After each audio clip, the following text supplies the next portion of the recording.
Bienvenue à tous dans cette émission spéciale dédiée à l'écosystème entrepreneurial au Sénégal. Alors, aujourd'hui, nous mettons en lumière le programme Sénégal Connect Startup. Pour en parler, nous avons l'immense honneur de recevoir sur ce plateau Madame Racky Kane, secrétaire exécutive de Sénégal Connect Startup. Bonjour Madame Kane. Bonjour. Vous allez bien? Très bien, merci. Merci d'avoir répondu à notre invitation. Mais merci déjà de m'avoir invité. C'est vraiment un plaisir de pouvoir participer à ce Focus PME. Bien. Alors, Madame Kane, vous avez été nommée secrétaire exécutive de Sénégal Connect Startup en juillet 2023. Alors, quel est précisément votre rôle dans la mise en œuvre du Startup Act au Sénégal? Déjà, merci pour cette invitation. C'est toujours pour nous un plaisir de pouvoir partager nos expériences et notre expertise de terrain avec vous. Donc, je m'appelle Racky Kane, je suis la secrétaire exécutive de Sénégal Connect Startup, qui est l'organe de l'État en charge de l'opérationnalisation de la Startup Act. Notre rôle au sein du secrétariat, c'est de opérationnaliser la loi, c'est-à-dire de trouver, de rendre opérationnelles toutes les mesures qui ont été prises par la loi. Effectivement. Alors, vous avez déjà initié plusieurs projets depuis votre nomination. Pouvez-vous nous parler de certaines de ces initiatives que vous avez mises en place pour dynamiser l'écosystème des startups au Sénégal? Alors, la loi repose sur des principes qui sont des principes forts, c'est-à-dire de devoir trouver des solutions pour mieux accompagner et mieux soutenir les startups. La loi porte le nom de création et de promotion de la startup au Sénégal. Donc, nous devons aider à créer des startups. Donc, pour ça, nous avons tout un modèle d'accompagnement et nous avons aussi la promotion de la startup au Sénégal. Et c'est de là où repose le cœur de la loi. Cette loi, les différents travaux que nous avons menés étaient dans de l'opérationnalisation basique, c'est-à-dire qu'on part de la loi et on essaye de faire en sorte que ça devient opérationnel pour les startups. Nous avons écrit avec l'Association sénégalaise de la normalisation, l'ASN, que je salue au passage, notre processus de labellisation, notre cahier des charges qui va permettre de remettre aux structures d'accompagnement entrepreneurial l'agrément. Nous avons également fait la grille d'évaluation des startups. Nous avons également le formulaire d'inscription pour permettre aux startups de pouvoir demander le label Sénégal Connect Startup qui va leur ouvrir des avantages. Ces avantages, c'est quoi? C'est le cadre incitatif. Le cadre incitatif, c'est des avantages sociaux, douaniers, fiscaux en faveur des startups et qui seront labellisés. Bien sûr.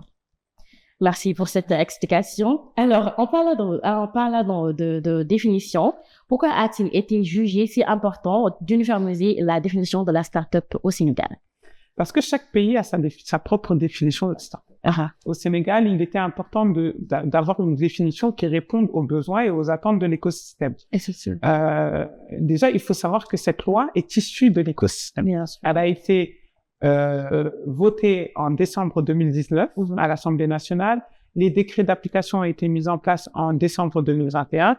Tout ça dans le but de dynamiser le secteur.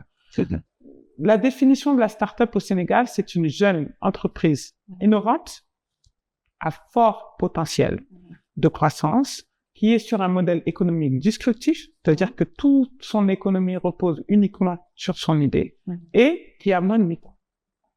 Donc, c'est à partir de ces critères-là que nous, on enregistre une entreprise, une PME, une TPE, une PMI dans notre base de données et qu'on leur donne le statut de start-up. Ouais. Cela nous amène à un aspect crucial du programme, l'obtention du label Sénégal Connect. Voilà. Alors, quels sont les critères spécifiques que les startups doivent remplir pour recevoir ce label? Alors, nous avons écrit un processus de labellisation. C'est un processus. C'est-à-dire que c'est un process. C'est pas des critères qui sont figés. On se dit, énormément de startups au Sénégal sont labellisables. Maintenant, ce qu'on veut, c'est valoriser les champions et accompagner les autres. Mais quoi qu'il en soit, le label est remis, donc, et évalué par le comité stratégique. C'est l'organe en fait, Sénégal Connect Startup, vous avez deux organes. D'un côté, l'organe exécutif, donc le secrétariat exécutif, et de l'autre côté, l'organe décisionnel qui est le comité stratégique qui fait aussi office de comité de labellisation.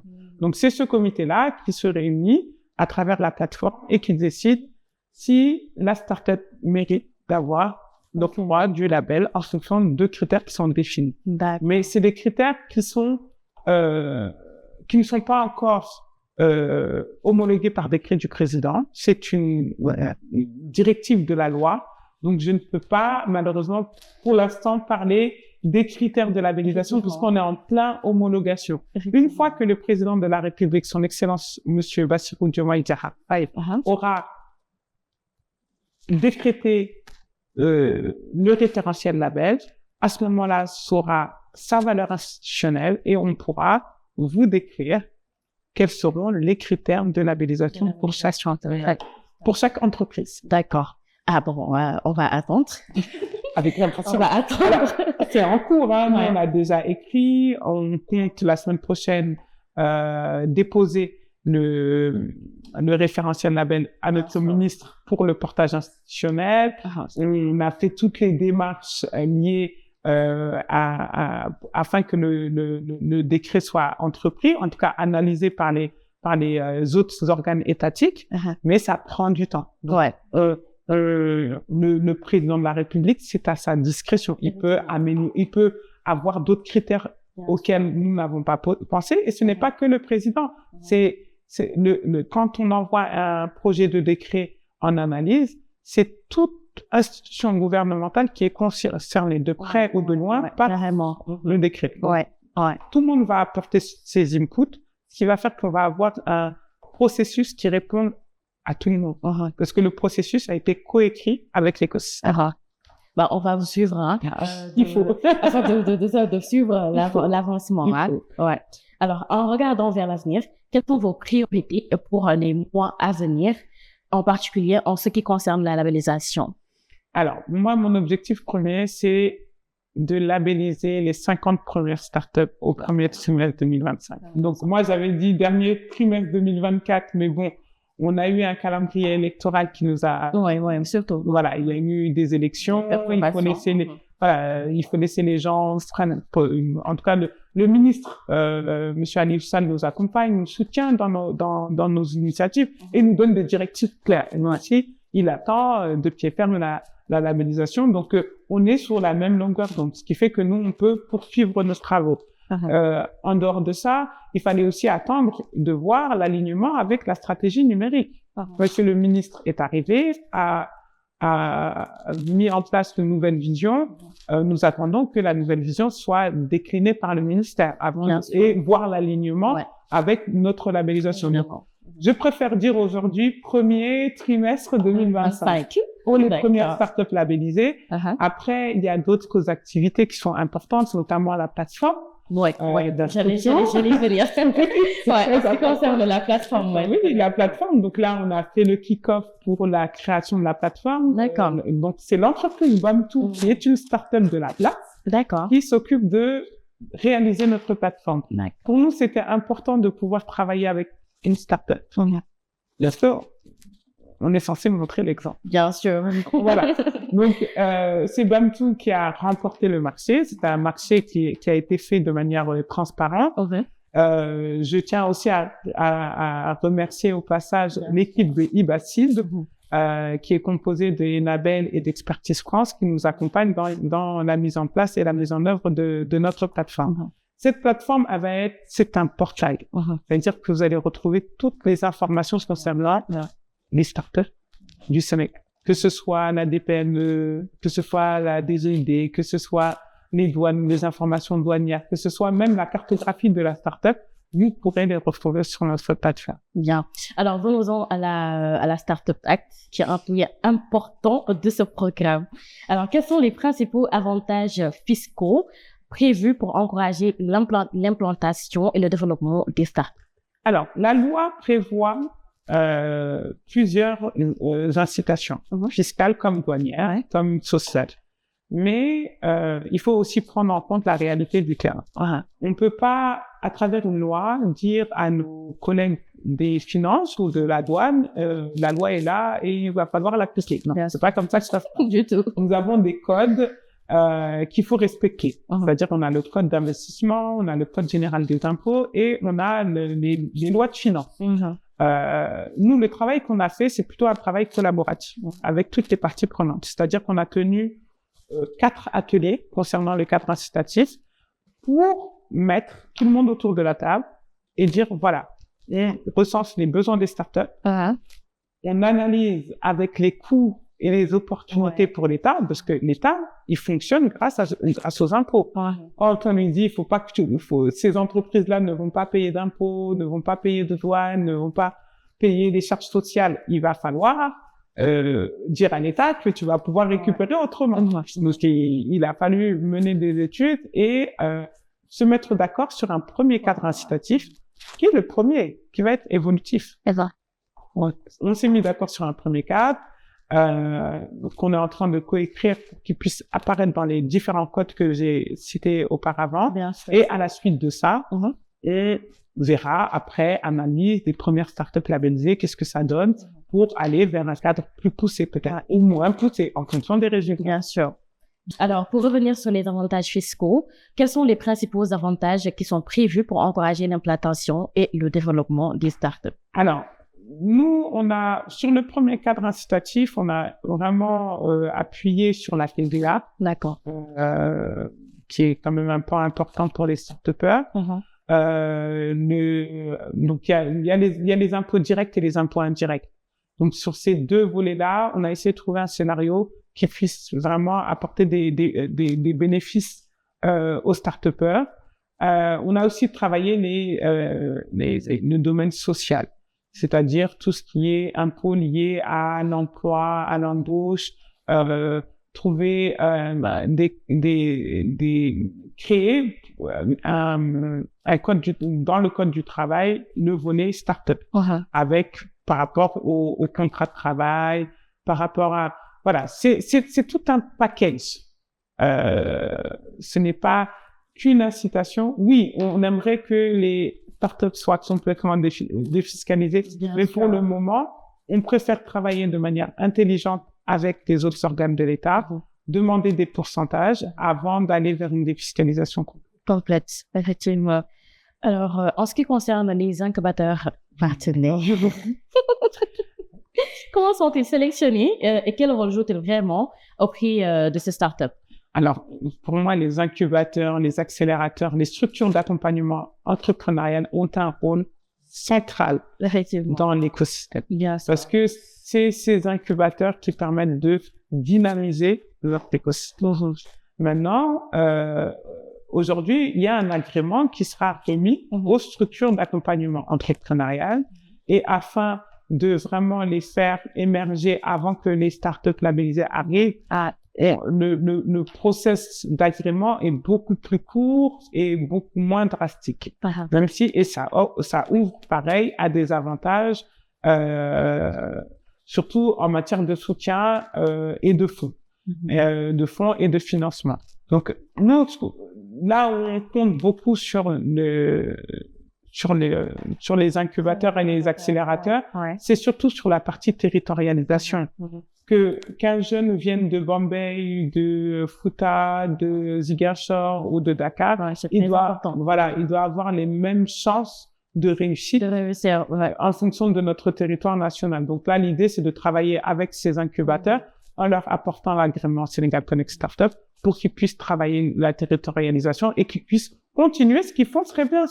Parce que les incubateurs sont là depuis des années et ils font très bien leur boulot. Ça, il faut rendre à César ce qui lui appartient. Les incubateurs, les accélérateurs, les associations de start-up, les consortiums font très bien leur boulot. Ils accompagnent, ils soutiennent, ils promouvoient les start-up au Sénégal. Maintenant, en ce qui concerne les axes stratégiques, pourriez-vous partager quels secteurs technologiques ont été identifiés pour ces clusters et la logique derrière ces choix? Alors, Derrière les axes fondamentaux qui construisent la Sénégal Connect Startup, nous avons mis en place des Sénégal Motive. D'accord. C'est-à-dire des boosters qui nous permettent d'atteindre nos objectifs mis dans nos axes fondamentaux. Nous avons le boost qui concerne justement les clusters technologiques et c'est une façon d'apporter le Sénégal à sa place, c'est-à-dire en tant que leader et de faire du Sénégal un véritable hub technologique. Bon, je dirais à l'échelle continentale. Alors, pour ce faire, on a identifié des secteurs, mais en fonction des activités des régions. Je vous donne l'exemple. J'aime bien prendre l'exemple de Kaolack, qui est quand même le bassin arachidier du Sénégal. C'est faire un cluster focus arachide pour essayer de trouver des solutions pour booster les campagnes agricoles, pour booster l'utilisation des matériaux, pour booster la transformation de l'arachide. Et là, vous avez un cluster. C'est-à-dire qu'on utilise la technologie, on prend le bassin, c'est-à-dire l'histoire du territoire, et on en crée de l'innovation. Et on demande aux start-upers, en créant des hackathons, en créant des concours autour de cette thématique, donc l'arachide, pour résoudre nos problèmes, les problèmes de notre pays. De notre pays, oui, c'est ça. Effectivement. Et où en sommes-nous dans la création d'infrastructures comme les Startup Cities? Alors, on a quand même le parc des technologies numériques, Sénégal Connect Park, comme je dis affectueusement mon grand frère, qui va pas tarder à ouvrir ses portes, en tout cas on espère, qui va être déjà un lieu fort en technologie. C'est un parc technologique où vous allez vraiment retrouver et le offshoring, et les BPO, et les centres d'innovation, et les centres de formation. Donc, vous allez avoir vraiment tout l'écosystème au même endroit. Après, Smart Cities au Sénégal, il faut créer des Smart Cities qui sont à notre image. Il faut pas, pour moi, c'est mon avis personnel. Parfaitement, vous avez il faut pas aller voir ce qui se passe aux États-Unis. Surtout. Et se dire, bon, on va faire la même chose. Non, on a notre spécificité. Voilà. Moi, je vois des Smart Cities aux couleurs de Mathieu Matadi, par exemple, celui qui fait les montres et les bijoux. On va avoir des tapis qui seront à nos couleurs. En tout cas, utiliser le monde artistique pour pouvoir créer nos Smart Cities. Créer nos Smart Cities aussi à partir de notre histoire. À partir de nos royaumes, parce que notre histoire, ce n'est pas la colonisation. Pour moi, notre histoire, c'est nos royaumes, c'est les royaumes du Bundu, c'est les royaumes du Sika, et c'est à partir de ces histoires-là qu'on va créer notre Smart City. Et Smart City, c'est une ville intelligente. Donc, très intéressant. À nous de définir c'est la notre intelligence. Ce qui est vraiment à notre image. Et quel impact espériez-vous qu'elles auront sur l'écosystème entrepreneurial? Mais c'est un impact gigantesque. On a, comme je dis, le numérique n'est pas un secteur d'activité, mais bien un facteur de développement. C'est-à-dire qu'on doit utiliser le numérique pour pouvoir atteindre nos objectifs de développement. Aujourd'hui, on a une stratégie nationale à SN 2050 qui nous donne quand même des directives claires pour pouvoir atteindre nos objectifs. Et grâce à ces initiatives comme la Startup Act, on va réussir à booster l'économie numérique pour pouvoir booster l'économie nationale et qui va pouvoir créer des emplois. Parce que ça touche la jeunesse. C'est un dispositif qui touche la jeunesse, l'emploi et la créativité. Donc, ce que j'aime dire aux start-upers, restez créatifs, allez au bout de vos idées et n'ayez pas peur. Bien sûr. Vivez vos rêves. Bien sûr, on n'a qu'une vie dans la vie. Ouais, c'est ce qu'on sait. Voilà. Alors, passons à un autre aspect essentiel, la gouvernance. Pourriez-vous nous expliquer quel rôle la gouvernance joue-t-elle dans l'efficacité du programme de Sénégal Connect Startup? Alors, c'est un rôle qui est essentiel. Comme j'ai dit en amont de mon propos, la loi a été votée en 2019. Le premier décret d'application qui mettait qui écrivait comment devait être géré le dispositif, etc., a été écrit en décembre 2021. La gouvernance a été installée en août 2023. On a commencé réellement à travailler qu'en avril 2024. Donc, vous voyez, on a perdu déjà 5 ans parce que justement, la gouvernance n'était pas installée. Donc, la gouvernance dans ce dispositif est essentielle. Il faut avoir un lead qui va pouvoir mener les activités pour aller vers une opérationnalisation de la loi. Après, la loi ne doit pas être figée, elle doit être dynamique. La loi n'est pas figée, elle est dynamique. C'est de l'opérationnalisation continuelle. Alors, en parlant de collaboration, pouvez-vous expliquer comment le comité stratégique et le secrétariat exécutif travaillent ensemble pour atteindre les objectifs du programme? Déjà, on n'est qu'une seule unité. C'est-à-dire que le comité stratégique et le secrétariat exécutif sont Sénégal Connect Startup. Donc, on n'est qu'une seule unité. Le comité stratégique, qui fait office de conseil d'administration et de comité de labellisation, a le rôle décision. C'est-à-dire que c'est eux qui prennent des décisions que le secrétariat exécutif applique. C'est-à-dire que quand on regarde une direction générale de l'État, le secrétariat exécutif et la direction générale et le comité stratégique et le conseil d'administration. Maintenant, on travaille de manière intelligente pour pouvoir vraiment arriver au bout de notre opérationnalisation. Et c'est notre comité stratégique, c'est notre comité de labellisation. Donc, on a des rencontres quotidiennes. Quand on fait des ateliers, c'est souvent avec eux. Bon, là, on est en train de travailler sur la formation du comité de labellisation. On ne fait qu'une seule et même unité. Il faut avoir qu'une bonne gouvernance est cruciale. Alors, quelle est l'importance d'avoir une gouvernance aussi structurée dans un programme comme Sénégal Connect Startup? Ça permet une meilleure agilité. Et une meilleure cohérence parce que dans le comité stratégique, j'ai un représentant du président de la République. J'ai un représentant du gouvernement, du secrétariat général du gouvernement. J'ai un représentant de la primature. J'ai un représentant de tous les ministères qui sont concernés par les startups. Ça veut dire que ils sont 18, hein. J'ai une problématique à résoudre avec une branche de l'État. J'ai pas besoin d'aller chercher ailleurs. Ils sont juste à côté de moi. Je les contacte. Voilà. Et ça permet d'aller beaucoup plus vite. Moi, ce que j'ai réussi à faire en 6 mois, il y a très peu de structures qui peuvent le faire. Parce que j'ai de l'agilité. Parce que je suis agile. C'est très important. Oui. C'est très important. Quant au secrétariat exécutif, quelle est son importance pour l'atteinte des objectifs fixés pour le programme? On exécute. On a énormément de boulot. J'imagine.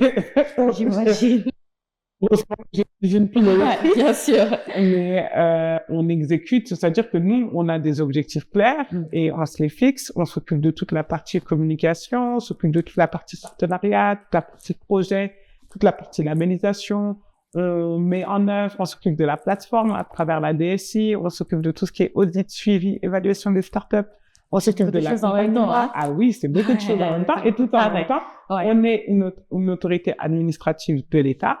C'est-à-dire qu'on se doit d'avoir du rendu à notre ministère de tutelle. Donc, il faut des rapports périodiques en leur disant, ben voilà, on en est là, on fait ça, on fait ça. Est-ce qu'il faut pas réajuster? Est-ce qu'il faut? Voilà. Mais notre agilité nous permet d'arriver à atteindre nos objectifs. En tout cas, bravo pour votre vraiment organisation. Vous êtes très organisé. Alors enfin, on entend souvent parler de la stratégie nationale de l'intelligence artificielle et de la stratégie nationale des données. Est-ce que son opérationnalisation est effective? Alors, ces stratégies ont été lancées l'année dernière. En 2023, et je pense qu'un alignement est nécessaire pour voir si on est en alignement avec la stratégie 2050. Déjà, pour moi, on ne peut pas opérationnaliser une stratégie tant qu'on n'a pas aligné la stratégie avec la stratégie nationale. Elle était en adéquation avec la stratégie SN 25 qui n'est plus d'actualité. Aujourd'hui, on parle de stratégie SN 2050. On doit déjà, avant de vouloir opérationnaliser quelque chose, voir si c'est en adéquation. Évidemment. Il y a un premier travail à faire avant d'opérationnaliser ces stratégies. Mais Quand bien même, je pense que la direction des TIC a déjà entrepris des travaux, notamment dans l'écriture de la gouvernance, dans l'écriture de la stratégie en elle-même, fixer les axes prioritaires, mettre en place des use cases, des cas d'usage dans les différents ministères sectoriels prioritaires. Mais on peut pas encore parler d'opérationnalisation. Je pense qu'il y a un alignement à faire d'abord et on attend vraiment le lancement de la stratégie numérique, bien sûr, qui va être fait prochainement par mon ministre de tutelle, M. Aliou Sall, qui va être un moment phare, nous, dans nos activités pour pouvoir vraiment être en adéquation parfaite avec sa stratégie à lui. D'accord. Pour aller plus loin, quels sont selon vous les objectifs à long terme des événements comme la Semaine du numérique? Vous venez tout de suite d'en parler, pour renforcer l'écosystème entrepreneurial. Il faut une pérennité de ces activités. Alors, bon, moi, je ne veux pas trop en dire non plus, mais... Il n'y a pas de souci. Je pense que le nouveau gouvernement et les chefs de l'État ont conscience de la valeur start-up dans notre pays et ont surtout conscience de l'apport entrepreneurial que peut apporter ces jeunes dans notre économie nationale. Ce qui fait que que ce soit la semaine du numérique, que ce soit toutes les activités, pourquoi pas organiser des workshops pour toutes les capitales entrepreneuriales. Moi, ce que j'ai lancé là dernièrement, c'est pourquoi pas organiser des championnats du monde des startups, comme on fait pour le football. Pourquoi pas, hein? Je déteste, tout le monde me dit, mais elle déteste le foot. Oui, je déteste le foot, mais je pars du principe que c'est un moment de cohésion nationale. C'est un moment fort. Quand il y a un championnat, qu'il soit continental ou mondial, le pays s'arrête, il vibre aux couleurs de nos footballeurs. Pourquoi on pourrait pas le faire avec nos entrepreneurs? En tout cas, c'est une scène. Et je pense, bon, je suis en train de porter l'initiative et c'est créé nulle part. Pourquoi le Sénégal ne serait pas l'initiateur de ce championnat du monde? En fait, comment je dis aux start-upers d'aller au bout de leur rêve, il faut que nous aussi, État, on va au bout de leur rêve. Bien sûr. Et que nous fassions. Donc, championnat du monde de la start-up. De la start-up. Pourquoi pas? Et ça viendra. Le foot. Plus de foot. C'est plus de l'entrepreneuriat. Si les joueurs vous entendent là. Non, attention, je créerai, alors, il faudrait vraiment aller jusqu'au bout, c'est-à-dire avoir une équipe nationale qui porterait des maillots. On aurait notre Sadio Mané, qui pourrait être, je sais pas, il y a tellement de startups, je vais pas tous les citer parce que sinon je risque de y penser. Mais il y a déjà pas mal qui pourraient être d'excellents Sadio Mané. On a d'excellents startupers, donc, voilà. Et puis Sadio Mané qui viendrait voir notre équipe nationale, mais pourquoi pas, mais, en fait, il faut laisser cours. Et je suis sûre que ça fait sens. Et que il pourrait aller même plus loin là-dedans. Et que le Sénégal soit vraiment le cœur de ce championnat de l'entrepreneuriat. Et ça nous permettrait de retenir nos jeunes dans notre territoire. On lutte contre l'immigration. Surtout ça. On lutte contre l'immigration clandestine grâce à ce genre d'activité. On lutte contre la fuite des cerveaux grâce à ce genre d'activité. Et là, on dynamise notre écosystème et nos incubateurs, accélérateurs. Ce serait ils deviendraient de véritables un lieu d'incubation et avec de la préparation à la fois physique, comme pour les footballeurs, psychologique, accompagnement, etc. En tout cas, c'est une très bonne initiative. Moi, je porte l'idée. Qu'on y pense. Je porte l'idée de mes championnats du monde de la start-up. Oui. Alors, en ce qui concerne les formations, comment pensez-vous mesurer l'impact de ces initiatives sur les start-up et les talents locaux? Alors, nous, on a un plan stratégique pour pouvoir mesurer, quantifier l'impact, et notre plateforme va beaucoup nous aider pour pouvoir mettre en avant nos KPI, nos indicateurs de performance. Ce qui sera important de relever, c'est le nombre de startups qui sera créé. Ça, c'est un indicateur phare. L'état de vie de la startup après 3 ans d'accompagnement. voir où est-ce qu'elle en est, est-ce qu'elle a bougé, évolué ou pas. Ça aussi, c'est un critère essentiel. Essentiel. Et surtout, la création d'emplois. Mm-hmm. Moi, j'espère pouvoir avoir 50 000 nouveaux emplois à 5 ans grâce à la Startup Act. C'est un indicateur clé et attendu par les gouvernements. Par ailleurs, y a-t-il des leçons que le Sénégal pourrait tirer des initiatives menées dans ces pays, ou est-ce que l'approche du Sénégal s'en éloigne plutôt? Non, on se rapproche plutôt. Hein. Ouais. Il y a d'autres initiatives. Je pense à la Tunisie. J'ai fait un workshop la semaine dernière avec la Mauritanie, le Bénin, la Côte d'Ivoire. Bon, on a nos appropriations. Parce que chaque pays est différent et chaque pays a sa culture, son histoire qui est différente. Mais en termes d'approche, on est tous d'accord qu'il faut stimuler l'innovation, booster l'entrepreneuriat et créer de l'emploi. Bien sûr. En matière de promotion et de mise en réseau, quelles initiatives sont prévues pour 2024 dans le cadre de Sénégal Connect? Alors, nous, ce qu'on fait, surtout quand on reçoit les start-upers, c'est déjà de les mettre en relation avec nos futurs SAE. Uh-huh. C'est important de déjà créer des liens. Donc, on fait déjà ce lien-là pour pouvoir cibler les startups.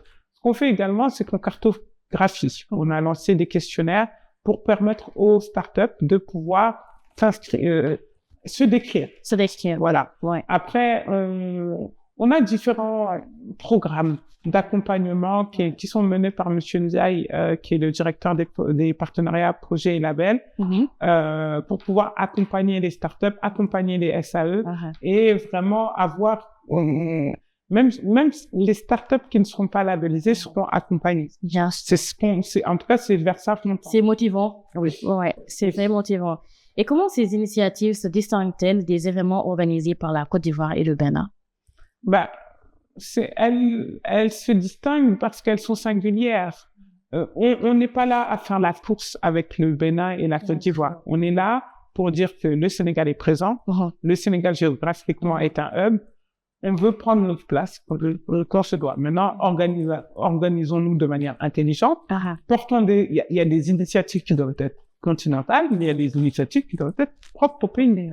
Et comme je dis, la souveraineté numérique n'est pas le fait de fermer ses frontières, mais le fait de les ouvrir de manière intelligente. C'est-à-dire, il faut travailler avec ces pays-là, mais toujours faire en sorte qu'on soit les meilleurs. Merci beaucoup, Madame Ten, en tout cas pour cet échange enrichissant. Alors, ce que nous retenons, c'est que le Sénégal Connect Startup ne se limite pas à une aide ponctuelle, mais plutôt agit comme un véritable pilier, levier de transformation pour nos startups.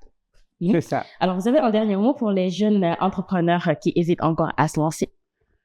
N'hésitez plus. Vraiment, n'hésitez plus. Allez au bout de vos rêves.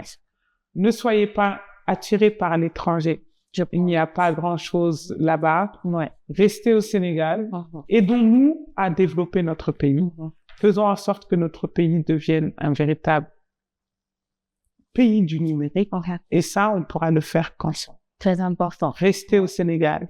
Travaillons ensemble au Sénégal. Moi, je ne tiens pas à ce que on ne se demande pas de savoir lire, écrire, parler français, non, c'est pas des compétences qu'on cherche.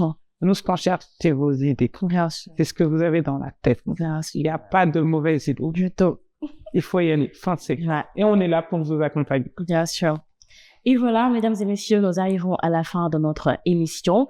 Un grand merci à Madame Racky Kane d'avoir répondu à notre invitation et de nous avoir donné des éclaircissements en ce qui concerne le programme Sénégal Connect Startup. Alors, merci également à vous, chers auditeurs, pour votre attention. N'hésitez pas à nous suivre pour plus de discussions sur l'innovation et le développement entrepreneurial en Afrique. Grand merci et à très bientôt.